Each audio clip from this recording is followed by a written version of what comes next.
World News in 5. Right now. News and developments making headlines around the world in 5 minutes. World News in 5. Here on Radyo Pilipinas World Service.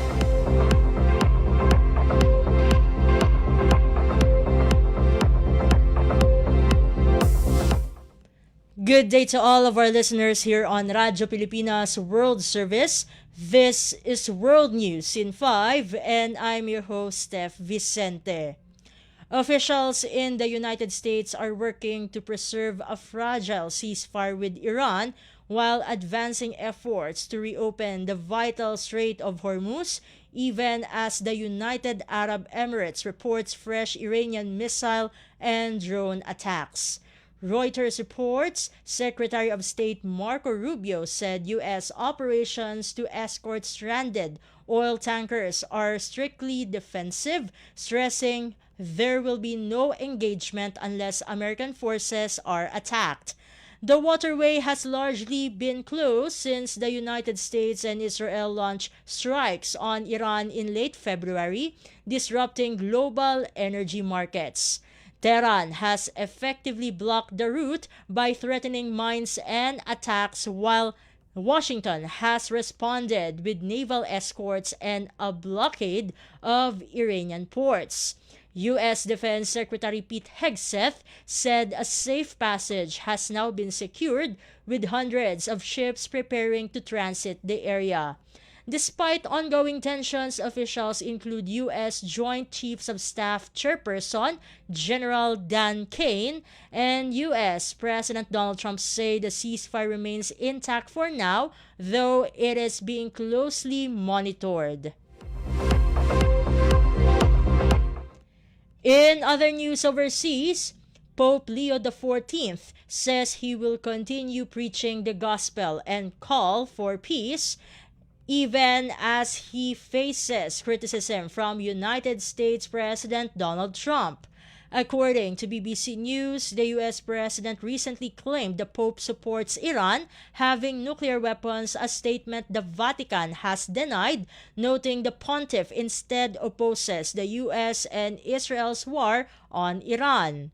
The exchange comes as U.S. Secretary of State Marco Rubio travels to the Vatican for a planned 2-day visit to discuss bilateral relations and developments in the Middle East. Secretary Rubio downplayed tensions ahead of the trip, saying the visit was scheduled in advance and not intended to address any rift. Despite the heated rhetoric, U.S. Ambassador to the Holy See Brian Birch said there is no deep rift between Washington and the Vatican, emphasizing dialogue as the way forward. The dispute has also drawn in Italian Prime Minister Giorgia Meloni, who has defended the Pope and voiced concerns over the conflict.